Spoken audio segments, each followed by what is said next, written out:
Today at the National Press Club, Japan's ambassador to Australia, Kazuhiro Suzuki, ahead of 50 years since the basic treaty of friendship between Australia and Japan. What will the future hold for our two countries in this special strategic partnership? Ambassador Suzuki with today's National Press Club address. Hello and welcome to the National Press Club and today's Westpac address. My name's Tom Connell. I'm the president here at the club and also an anchor at Sky News Australia. Our guest today is the Ambassador of Japan, Kazuhiro Suzuki. His speech is wonderfully titled, I thought, Girt by Sea and in the Same Boat, 50 years of Japan-Australia relations and beyond. Australian and Japan modern-day relations grew initially based on trade. In the 1980s, there was a surge of Japanese visitors to Australia on the back of Japan's economic boom, and Australian visitors to Japan actually cracked 1 million last year as Aussies have increasingly sought out Japanese snow, culture and, of course, food. I don't think I'd seen sushi until my high school days, but my 5-year-old daughter's #1 takeaway request is sushi. I must admit, I haven't been able to get her over the line on raw fish yet, but there is still time. In Japan, there was a ban on eating four-legged animals for 12 centuries until the 1870s. Now the country was the second biggest importer of Australian beef, thanks to trade agreements over the past decade that have brought tariffs well down. The next chapter of relations has been increasingly close on defence and security ties as well. The Indo-Pacific, of course, seen as the most important and contested region in the world. The ambassador is a career diplomat, starting in 1986. Prior to this role, he was ambassador of Japan to Ethiopia and has an extensive experience in senior economic roles at the Japanese Embassy in Washington, DC as well. Ladies and gentlemen, please welcome the ambassador.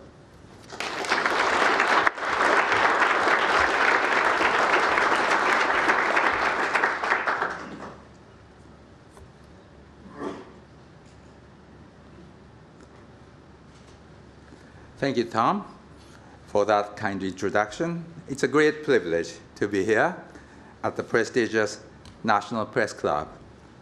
But before I begin my remarks, I'd also like to acknowledge the traditional owners of the land on which we meet today and pay my respect to their elders, past, present, and emerging. Let me also thank Maurice Riley, Tom, Andrew, Misha, and Steve, and all the members of the National Press Club for this opportunity to speak to you today, both to the audience here, which includes many of my friends, and also the viewers at home. And particularly, I would like to thank Paul Erickson for being here today. First, I'd like to start with a little personal story. In August, I participated in a traditional Buddhist ceremony to commemorate the many Japanese pearl divers who perished in the waters around Thursday and Friday Island in the Torres Strait.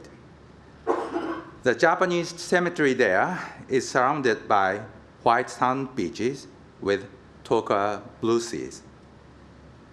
During the ceremonies, I reflected on similar graves and circumstances of my visit to Broome in Western Australia. In two of the most beautiful parts of the world lie my fellow countrymen and women, over 6,000 kilometers from their birth nation. The Japanese pearl divers ventured into the unknown, helping to establish Australia's pearling industry long before the Commonwealth government even existed. The important relationship and friendship between Japan and Australia extend further into the past than many realize. And as island nations, our connection is deeply tied by seas and oceans. Time and again, we are reminded that no one can survive alone for long in the past, undulating and unforgiving ocean environment. Thursday Island faces the Coral and Arafura Seas, where the Pacific and the Indian Ocean converge. It is a place where strong currents meet and mix, often fiercely, in defiance of the region's beauty. The Japanese divers of the Torres Strait lived side by side with the First Nations and migrant community. They knew Their new lives and livelihood depended on deep bonds of compassion, companionship, and trust. Steering a ship safely through storms requires crew members to trust each other and to work as one. It's been proven time and again that Australia and Japan have found companionship and trusted crewmates in each other. Our prosperity has been built together. We would not be as successful as or stable without generations of Aussies and Japanese working together to overcome the storms that too often arrive on our financial and diplomatic shores. Our island nations may be at opposite ends of the compass, but they're united by the trade that flows from shore to shore. Secure and open sea lanes are a lifeline for both of us. That is why we have worked together to promote a free and open Indo-Pacific. The term Indo-Pacific as a geopolitical concept began in 2007 when the late Prime Minister Shinzo Abe addressed the Indian Parliament in his famous speech, The Confluence of the Two Seas. He declared that Pacific and the Indian Oceans are now bringing about a dynamic coupling of seas of freedom and prosperity. Years later, I had the honor of accompanying him to Kenya as Japan's permanent representative to the African Union, where he unveiled the free and open Indo-Pacific vision at the TICAD 6, a summit meeting co-organized by Japan with African leaders and development partners. So when I gazed upon the waters of the Thursday Island 3 months ago, I knew that if Prime Minister Abe were alive and casting his gaze across the ocean, he would have surely felt moved to say, this is the very confluence of the two seas. And at that center of the confluence of the free and open Indo-Pacific stands none other than Australia. Ladies and gentlemen, we live in a time of turbulence. Geopolitical tensions are higher than ever. The situation around Taiwan, unilateral attempt to change the status quo in East and South China Sea, North Korea's nuclear and missile programs, Russia's invasion of Ukraine, and the instability in the Middle East all speak for themselves.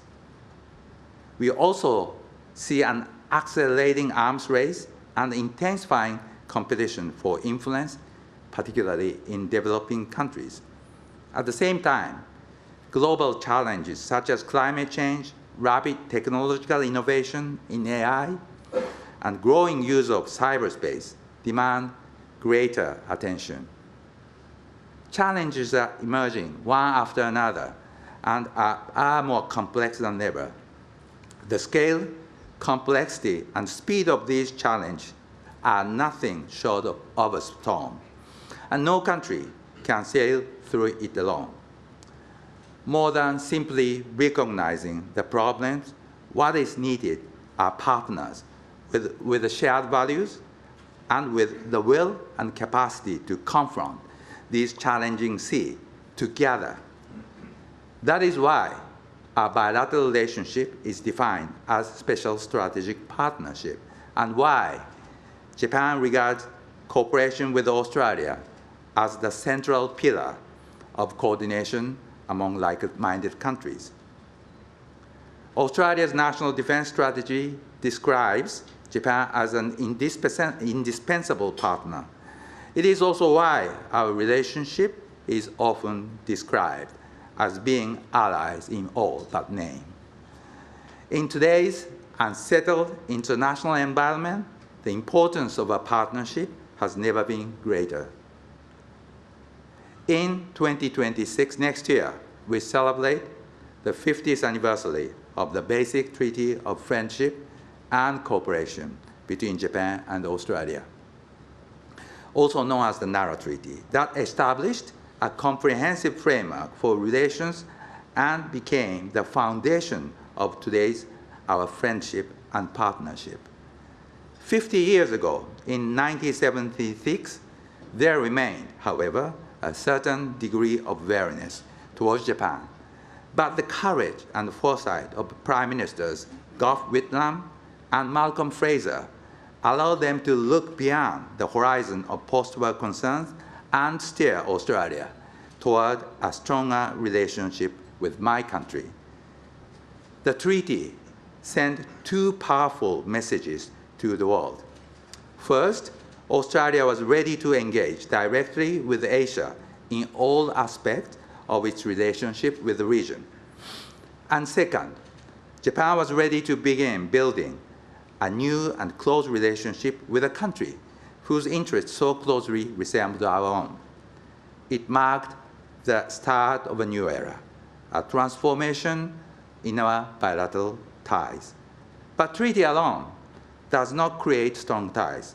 Various groups and individuals have worked together to create the strong and enduring Japan-Australia relationship we see today. Here in Canberra, for example, just 3 weeks ago, the Canberra Nara Candle Festival was held again with great success. The sister city relationship between Canberra and Nara owes its origin to the dedication of Father Tony Glynn, a Catholic priest who devoted his life to promoting reconciliation and friendship between Japan and Australia. At his funeral in Nara 30 years ago, many Buddhist monks who had become his close friends chanted sutra in his memory, a powerful testament to the deep respect and affection he earned in Japan. The Candle Festival itself began as a tribute to this friendship.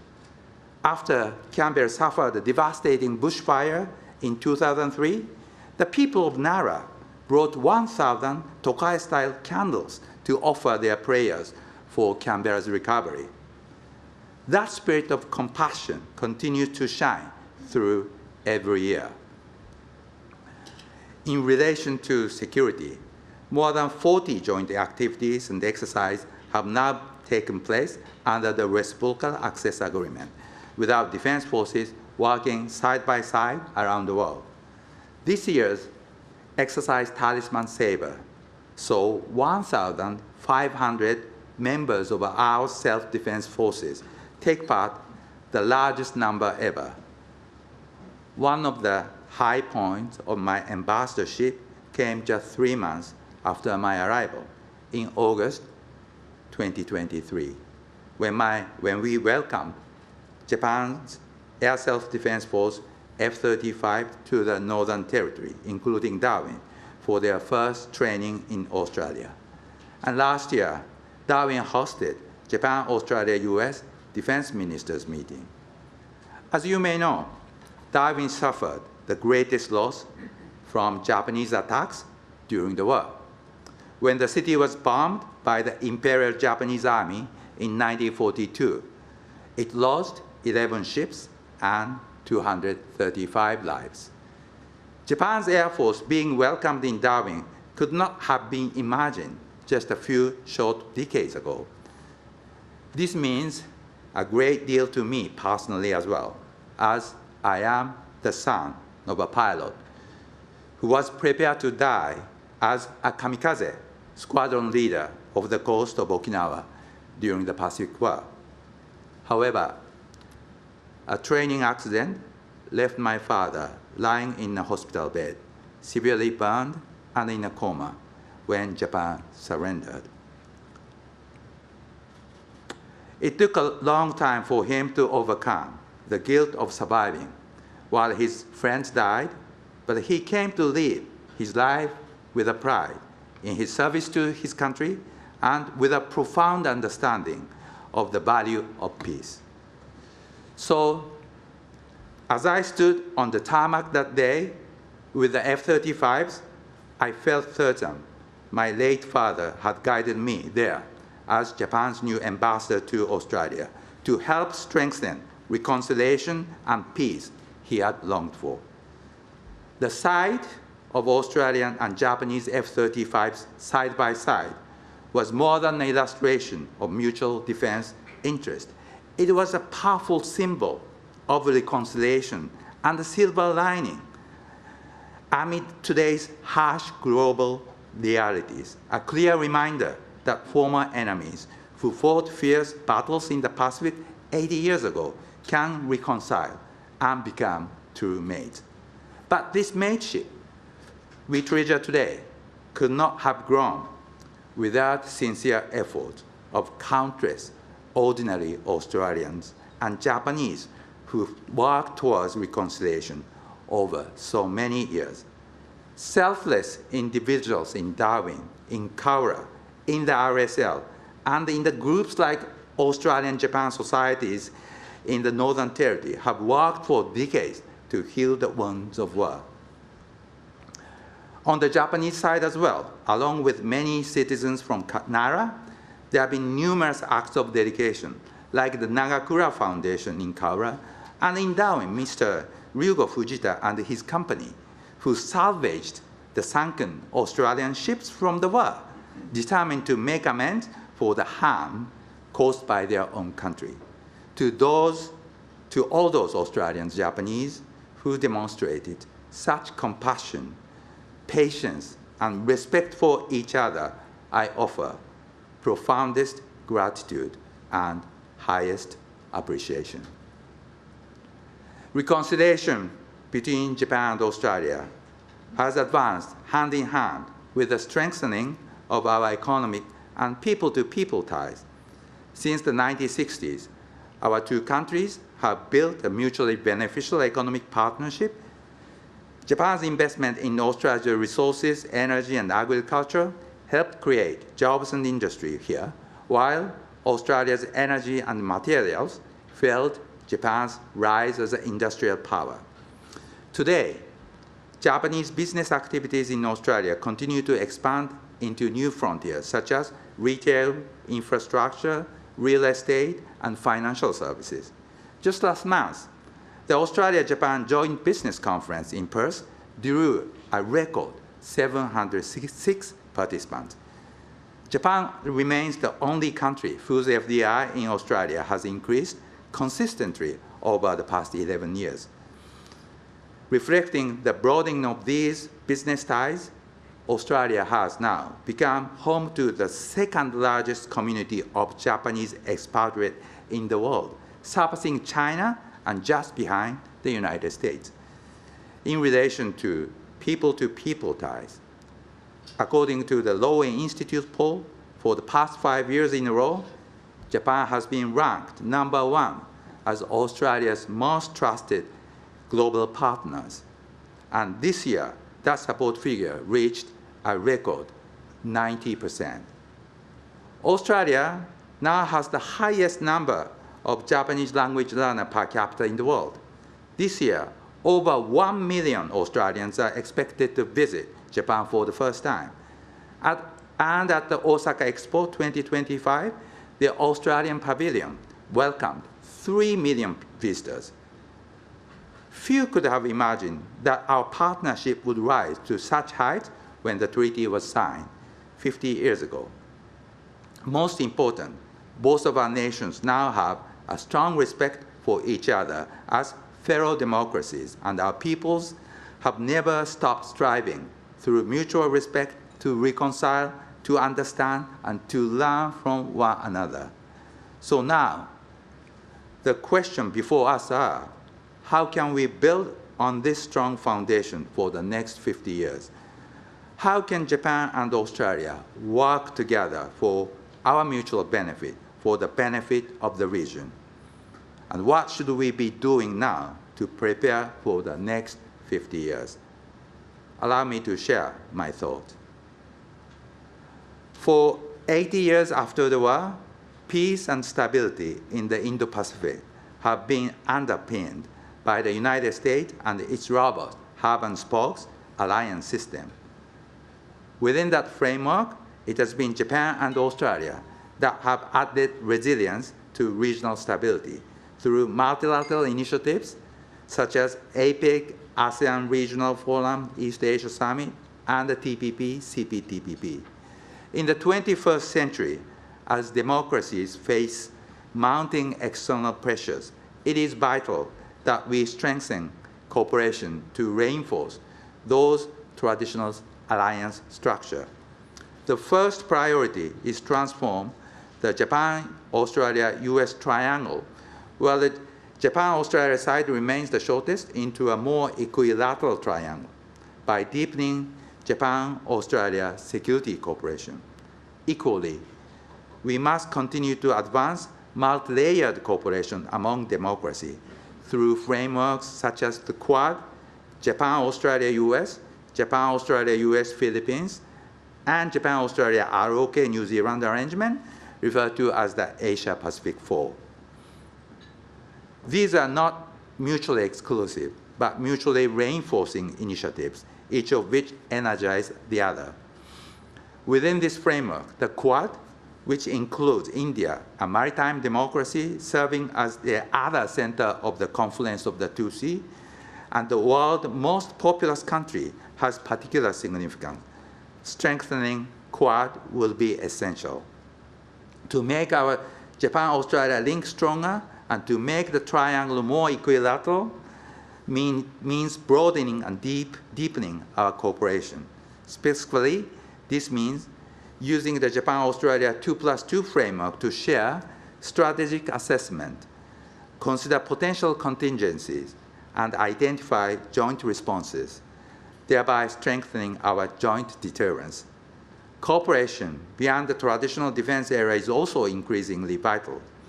The environment surrounding economic security and cyberspace has drastically changed and become increasingly severe. The scope of technological competition among major powers is expanding across the entire range of industrial and technological foundation. In cybersecurity, Japan enacted its Cyber Response Capacity Enhancement Act in May, introducing security clearances that allow government and private sector to share classified information and cooperate in active defense. Australia is also making concentrated effort to bolster its cybersecurity capability with a view to becoming a global leader in cybersecurity by 2030. I look forward to seeing even more cooperation between our two countries in this area as well. Second, we must advance defense industrial cooperation. The war in Ukraine has revealed the importance of resilient security supply chains. If Japan and Australia standardize their equipment and develop systems for mutual logistical support, we will greatly enhance our collective resilience. Australia is more distant from the hotspot of the region and is strategically located in the middle of the Indian and Pacific Oceans. A stronger Japanese presence in Australia not only enhances Australia's deterrence, but also reinforces Japan's strategic resilience, thereby strengthening our joint deterrence. For Japan, Australia has the merit of distance rather than the tyranny of distance. In that regard, Australia's Navy selection of Japan's Mogami-class frigate for its C-3000 project is a landmark decision. Let me now turn to the economy. Australia's opportunities afforded by vast land, a self-sufficiency in food and energy, a population of 27 million projected to exceed 40 million in 4 decades, and the GDP per capita ranked among the highest in the world are truly impressive. To fully unlock this potential, certain challenges must be addressed. I believe Japan can be part of the solution. A sufficient supply of quality housing is essential. Japanese high-end modular housing technology offers an answer. 4 of Australia's top 10 home builders have already partnered with Japanese firms, laying the foundation for broader adoption. I recently toured the factory of a Japanese housing company on the outskirts of Sydney. I was amazed by components manufactured with such precision that homes could be assembled like IKEA furniture, with construction time reduced by 1/3, a key to increasing productivity in the housing sector. And thanks to the Japanese innovation, superior insulation, seamless walls, and meticulous craftsmanship, these homes maintain a comfortable temperature with remarkably low maintenance. Japan and Australia cooperation on minerals mining, including critical minerals, is not new. We have been working together in rare earth development for over a decade through the Linus project in Western Australia. Our joint efforts to stabilize critical mineral supply chains are essential to economic security. New initiatives, such as gallium extraction, are now underway. As you may know, gallium is an essential input for defense and semiconductor manufacturing. The Alcoa Sojitz gallium recovery project in Western Australia, a symbolic trilateral project with Japan, Australia, and the US, is recognized as one of the priority projects that complement the historic critical minerals framework signed by Prime Minister Albanese and President Trump last month. Japanese capital and offtake increase the project economic viability and feasibility. Hence, we believe Japan can contribute significantly to unlocking Australia's potential. On renewables, first, I commend Australia's initiative to expand renewable capacity towards net zero target. While accelerating renewable installation, the electricity grid requires battery storage and gas peaks to stabilize supplies. On this front, we have seen many Japanese investors in Australia in renewable energy generation and battery production. Let me introduce one such project related to grid-scale batteries. Idemitsu, a major Japanese energy company, has invested in Australian mining company Veco in Queensland.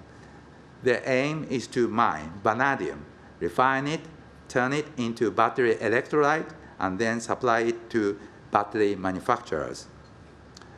On gas power generation, Mitsubishi Heavy Industries, one of the world's 3 major builders of gas turbine generators, can provide high-efficiency turbines that reduce natural gas consumption. In addition, hydrogen can be an option for future fuel, which could help reduce CO2 emissions once green hydrogen becomes abundant and ready for use in Australia. What Japan is proposing are practical solutions by working together with Australia. Last but not least, Japanese investment also extends to carbon-neutral factory operations in Queensland. In July, I attended the opening of Suntory's beverage factory in Swanbank, Queensland. It produces 90,000 cans every hour, 25 cans every second. Before we can even say kanpai or cheers, another can is ready.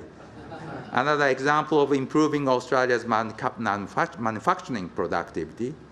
Even better, the facility runs on renewable electricity, 14 kilometers of solar panel, and a biomass boiler, all aimed at achieving true net zero. Very sustainable for the planet, but maybe not for my waistline. Now, let me also look at global carbon emissions, especially from Asia. ASEAN economies' energy demands will continue to grow as their economies expand. Each country has a different energy mix, meaning there must be various pathways to reach net zero for each of them. Japan and Australia can cooperate to help reduce carbon emissions across the region, since many countries like natural environments that support solar or wind power as abundantly as Australia. With this in mind, Japan, in partnership with Australia and ASEAN, has advanced Asia Zero Emission Community, or AZEC initiative, for which we held the leaders' meeting on 26 October, attended by Prime Minister Albanese. We look forward to even deeper collaboration between Japan and Australia on global decarbonization. To enhance collaboration between our 2 countries in these and other areas, it is vital to maintain a predictable, stable business and investment environment. We place high value on Minister Madeleine King's consistent support for the mining and gas industry through the government critical mineral policies and the future gas strategy. Also, the recent decision by Minister Murray Watt to extend the operation of the Northwest Shelf project has reassured many investors. These plans and action send strong positive signals to foreign investors when making their future investment decisions. I believe that both Australia and Japan share the view that gas will remain an important energy source in the coming decades of transition. Keeping the electricity on, keeping the houses warm, and keeping industry running, all while reducing emission as we move towards net zero. In addition, we are keenly watching the outcome of the revision of the environmental approval legislation, the EPBC reform introduced to Parliament on 30th October.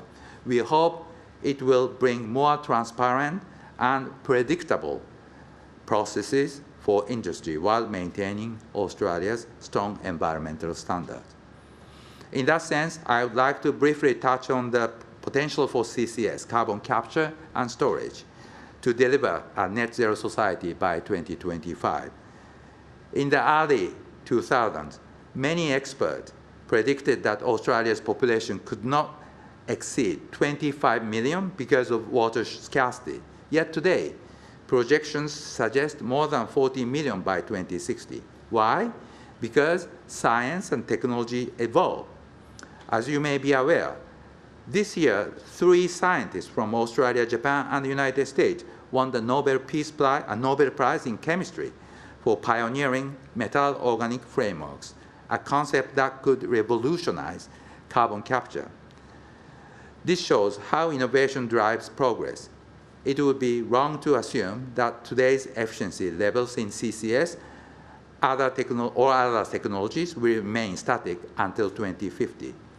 With continued R&D investment, technology will advance, cost will fall, and efficiency will rise. Government should provide incentives for long-term CCS policy and for other new technologies.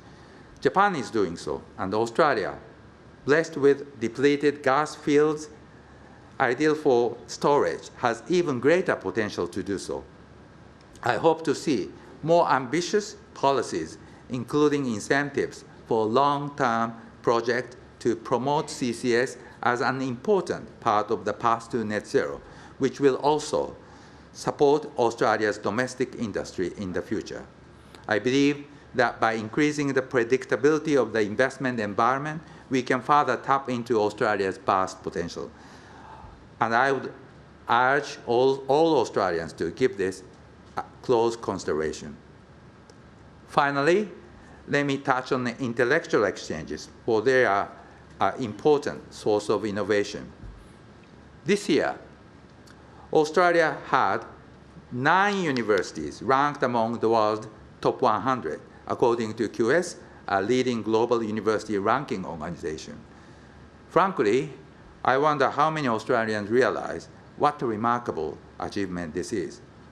Let me put into perspective. The United States has 26 universities in the top 100, and the United Kingdom has 17. They're number 1 and number 2. Yet Australia is number 3. Your population is just over 27 million, and the United Kingdom has 69 million. If Australia had that many people, you'd already have around 23 universities in the top 100, easily beating the Palms, just like you will in the Summers cricket. And if you had that population size of the United States, you'd definitely be number 1 in the world. You have one of the most privileged academic environments in the world and the largest number of top universities per capita. But perhaps, like the Japanese, Australians are too modest to say such things, just like me, maybe. That's why many Japanese students majoring in natural science or engineering still don't realize how much Australia can offer, a truly fertile ground for new inspiration. Inspiration alone, however, does not create innovation or a social transformation. That requires the know-how to turn ideas into industries, and that is where Japan can complement Australia. To produce many more innovative collaborations, like those among Australian, Japanese, the US scientists who won this year's Nobel Prize in chemistry, we must promote joint projects involving industry and academia, as well as intellectual exchanges, especially among the younger generation. According to the OECD's PISA, Program for International Student Assessment, Japan ranks first in science, first in mathematics, and second in reading among 15 years old in OECD member countries. There have been 27 Japanese Nobel laureates in natural science, and most of them studied and researched in the United States. There's no reason to believe that we cannot soon have a Japanese Nobel laureate in natural science who studied or researched in an Australian university. Since 1958, hundreds of talented young Australians have studied in Japan on a mixed scholarship offered by our Ministry of Education and Science. I believe if there were a similar competitive and prestigious scholarship program here in Australia, many more bright young Japanese students would be attracted to study here. As we approach the 50th anniversary of the Nara Treaty, I hope our bilateral intellectual exchanges will expand even further. With everything that Japan and Australia have achieved together over the past 50 years, it is only fitting that we do something special to celebrate it. Next year will be our opportunity to do so when we gather at various ceremonies to mark the anniversary of the signing of the treaty. We have a lot planned, and in the best tradition of Japan, we'll be honored if all of you here today and everyone watching at home could join us and participate. We will soon begin accepting applications for recognition of events as official 50th anniversary projects. So, if you are planning any Japan-Australia related events for next year, Embassy would be delighted to receive your application. When all is said and done, our relationship has endured, because just as no man is an island, no nation can remain alone and drift on the tides of change. And in today's more serious and complex environment, our cooperation will become even more indispensable to maintaining the peace and prosperity of the region and realizing a free and open Indo-Pacific. Bound by trust, we must continue to steer together. So allow me to finish by saying in Japanese, ご清聴どうもありがとうございました。Thank you very much.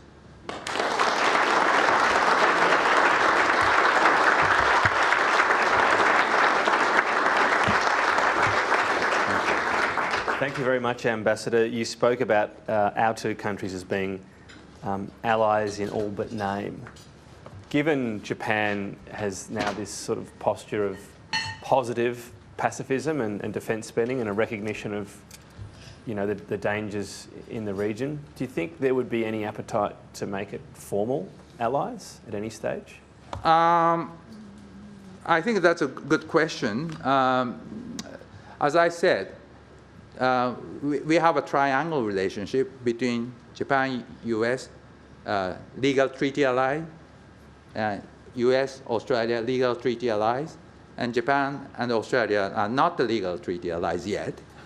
And that's why we have just effectuated reciprocal access agreement. And then that has really enhanced our joint defense cooperation. And then I think the last year alone, we have 39 exercises together, which means every 9 days we conduct a joint exercise somewhere in the world. That is really outstanding achievement. And then our relationship is really liking, becoming triangle, isosceles triangle to becoming more equilateral one.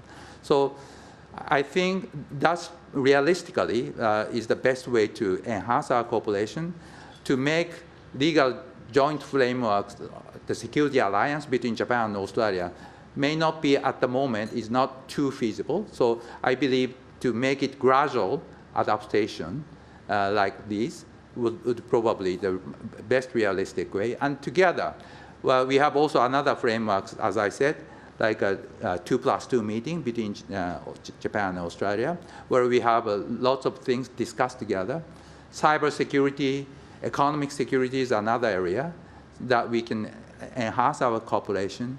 And the next year, on the people-to-people exchange and cultural exchange, the 50th anniversary of the Nara Treaty is really the sort of the occasion to strengthen our cooperation. So, doing all these various things together, we could make our triangle like an equilateral triangle. Thank you. First question from the floor, Ben Packham from The Australian. Thank you, Your Excellency. Good to see you again. Your new Prime Minister has been very forward-leaning on the threat posed by China, sparking a furious backlash. Your predecessor was also quite forward-leaning on this subject. Do you think Australia and Japan could work more closely together to sort of publicly set out the threat posed by China and its growing military might in the Indo-Pacific? Well, thank you for that question. One thing that I can say, the Prime Minister Takaichi's been inaugurated her government on the 21st of October, but she really had a kind of a rocket start. Went to the ASEAN summit meeting, the APEC summit meeting, and at the APEC summit in Korea, she had her first summit meeting with Xi Jinping, and she expressed Japan's serious concern over various issues, such as China's activity in the East China Sea, South China Sea, and China's export control on the rare, the security and the security of Japanese nationals, and the detained Japanese nationals issues, and the Hong Kong and Xinjiang Uyghurs issues. So those are the issues that she raised. But at the same time, she has also requested and affirmed the importance of having a dialogue at the top level, and then continuing having a dialogue so that they can assert what is needs to be asserted, at the same time, try to seek the cooperation. So I think what Japan is doing, based on our national interest, to just like Australia is doing, we are requesting China to be more responsible the global partner.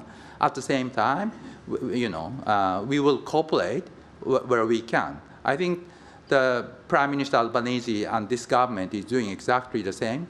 I think the important thing is that we should cooperate together where we can, Japan and Australia, because we are the neighboring country in Asia. We should cooperate together where we can, and including the issues on China and the regional situation. Thank you. Tessa Conamu from AAP. Thanks. Thank you very much for your time today. Australia has a track record of delays, cost overruns, and cancelling projects. Is Japan concerned about the complexity surrounding the frigates being built at Henderson Shipyard?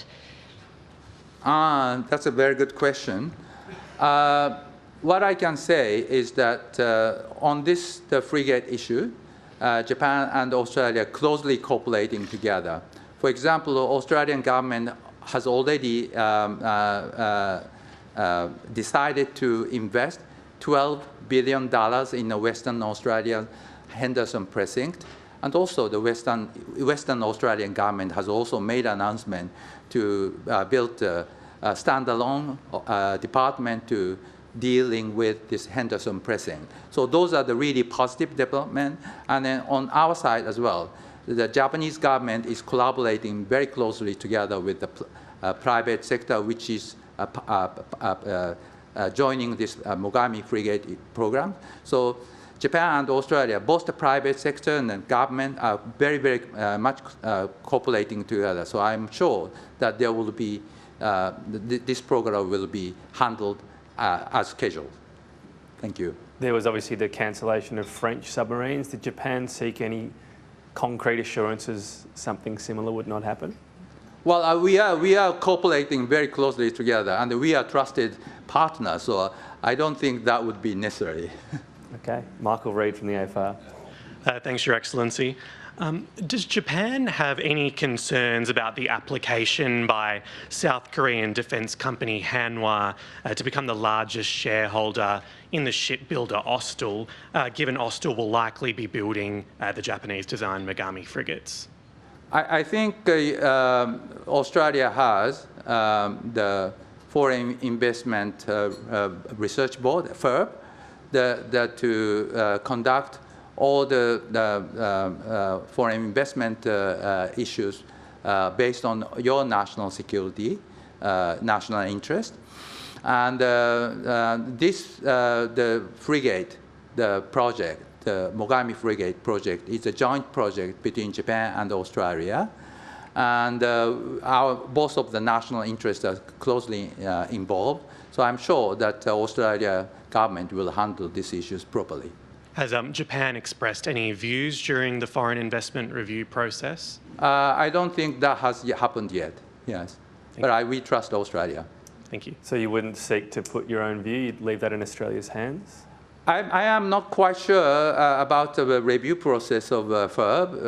I don't know whether Japanese government is allowed to express our opinion on that. I'm not quite sure about that. I'm sorry. Andrew Green from the Nightly. Ambassador, in recent days, both Japan and Australia were taken by surprise by the US President's announcement on nuclear submarines for South Korea. If South Korea is given access to that sensitive technology by the Trump administration, could we expect that Japan will also seek access to that? On the issues of the United States vis-a-vis South Korea, I respectfully decline to comment on that specific topic. And as for Japan's nuclear submarine question that you asked, nothing has been decided. With your constitution, do you think it would be difficult to pursue nuclear-powered submarines? Well, I think that's the issues has not been really considered yet in the Japanese government. Thank you. Olivia Casely from the ABC. Your Excellency, thank you very much for your speech. You spoke about the importance of strengthening security partnerships such as the Quad. What do recent trade tensions between India and the United States mean for the future of the Quad, and can it continue in its current form given two key partners aren't really speaking to each other at the moment? Well, I think the Quad is really progressing. First, I really would like to mention that on the first day of the Trump administration, United States hosted Quad foreign ministers meeting. And then again, they hosted Quad foreign ministers meeting. So already twice foreign ministers meeting happened. And when Prime Minister Modi visited Japan at the end of August this year, he had a very extensive conversation with then the Prime Minister Shigeru Ishiba. And then both leaders affirmed the importance of the Quad. So I think this is really the matter of scheduling. You know, the four leaders, including President Trump, they are very, very busy. So when it comes to the Quad summit, I'm sure that it will be happening in the future by coordinating their own schedule. Thank you. Nick Stewart from Ability News. Thank you for your speech. I don't want to ask you again about the Quad, but in last century, we looked at alliances as being a broad alliance as being the answer to stability and to future prosperity and to peace. Whereas now, it seems to me that you were talking very much about our bilateral relationship as a foundation framework. Do you think that now we need to be happy when there are broader alliances, but really concentrate on that bilateral engagement so that is that the future for stability, to have a very close alliance between Australia and Japan, not necessarily on a piece of paper, but on a knowledge and understanding basis? That's a bit philosophical question, but what I would like to say is that the global environment is drastically changing. There's a lot of new issues: cyber, AI, technological development, the Russian aggression against Ukraine. There's so many things happening today. So the conventional hub and spokes model alone probably will not really sufficient. So that's why there are lots of effort diplomatically. I'm sorry that I emphasize our relationship with Australia, my relationship with Australia, because I am the ambassador here. I have to, that's my responsibility. But what I wanted to say is that together with those hub and spoke security model, it's really important to have a lattice work of quite regional cooperation, plurilateral cooperation, like what I say, Japan, US, Australia, Japan, US, Australia, Philippines, or the AP4, Japan, Australia, Korea, New Zealand. Those are the supplementary frameworks to strengthen our regional stability, and that is what our Japanese Foreign Ministry and the Australian DFAT is really working hard on this today. I think those are the really important exercise and effort in order to have a better peace and stability here in the Indo-Pacific. Thank you. As you say, the lattice is only as strong as the individual link within the lattice. So would you like to see Australia and Japan really develop that close linkage? Yes, of course. And I think Japan and Australia promote those number of other plurilateral initiatives. Next question, Corey McLeod from Innovation Oz. Thank you for your address, Your Excellency. A question about innovation.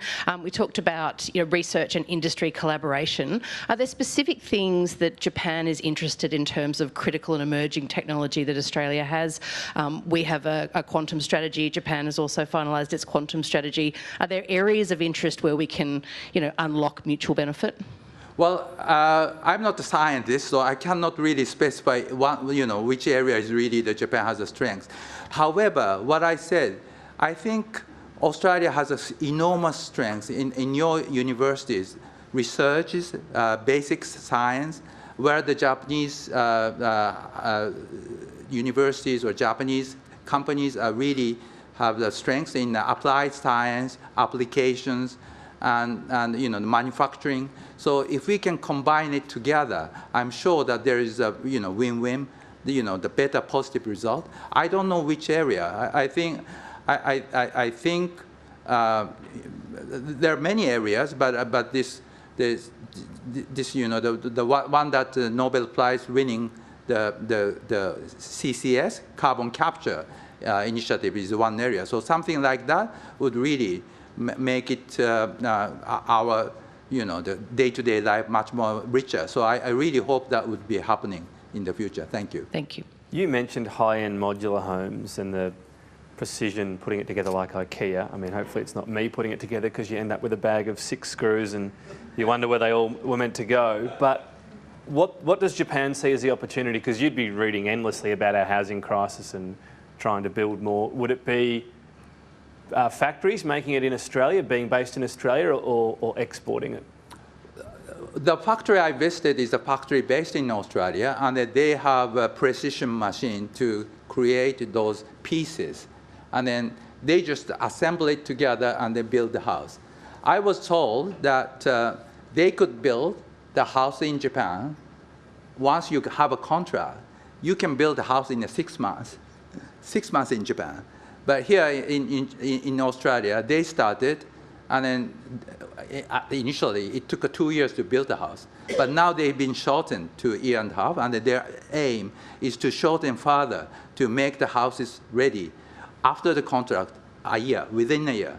So I think those, the Japanese companies sort of coming here and then providing house really enhance the productivity in the housing sector. Melissa Code from the Mandarin. Hi, Ambassador. Thank you for your talk. My name is Melissa from the government news site, The Mandarin. I'd like to ask about your thoughts on the case of Australian woman Donna Nelson, a Perth lady who was given a very serious 6-year sentence for bringing methamphetamine as a so-called blind drug mule into Japan. She's exhausted all legal avenues in Japan now to appeal that sentence, and her family have indicated they'd love for her to find some way to serve that term in Australia. Are you aware of any conversations afoot about that, and what are your thoughts on her chances? Well, I understand the sensitivity of the issue, the Donna Nelson's case. And I don't know what specific requests are made at the moment, but if there's any request for transfer or something happens, I'm sure that we will respond appropriately. Thanks. Olivia Casey from the ABC. Ambassador, you say that gas is a bridge to renewables, but research from climate groups and Deloitte has found that Australian gas risks crowding out renewables in Southeast Asia. Japan's also been criticised for selling a lot of Australian gas in Asia as well. Is Japan truly helping the region make the transition as rapidly as it needs to? Well, thank you. That was actually the question I was expected to answer, okay. So I prepared a lot. That's very good then. Well, first, let me share some basic facts about it, about Japan's gas and LNG. First, less than 10% of LNG export from Australia's east coast go to Japan. Second, Japan secures the majority of its LNG from Australia through long-term contract to ensure stable supply. However, since demand in Japan fluctuates seasonally, adjustments are made through trading on the spot market.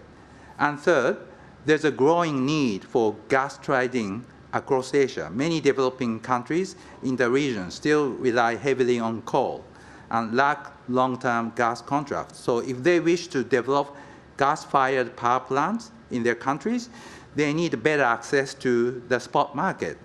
Japanese companies' LNG trading helps develop and expand that market. So I'm sure that way Japan is helping the carbon emission reduction. Thank you. So less than 10% of the East Coast, that's not a majority, it's still a significant amount though. You're stressing that to say that our East Coast shortage is not Japan's fault, essentially? Well, it's not really the amount that's been regarded as most important. I don't know why Japan is the only country to be singled out on these issues. There's many other exporters who's exporting to the Asian market and on the spot market as well. Ben Packham from The Australian. Thank you, Ambassador, again. If I could just go back to my colleague's question on the Austal bid by Hanwha, and maybe just taking out the FIRB process and any representations that may or may not have been made. Just on the basic principle of, an advanced Japanese ship being constructed by a company owned by Korea, is that something that would alarm the Japanese government? Well,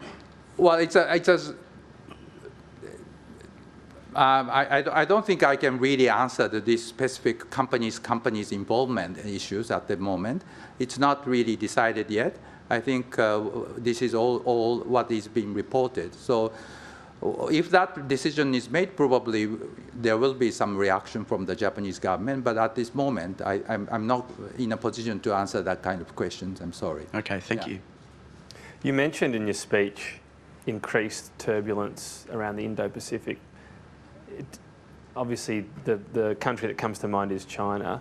Do you see any waning at all of late in terms of China's potential invasion of Taiwan?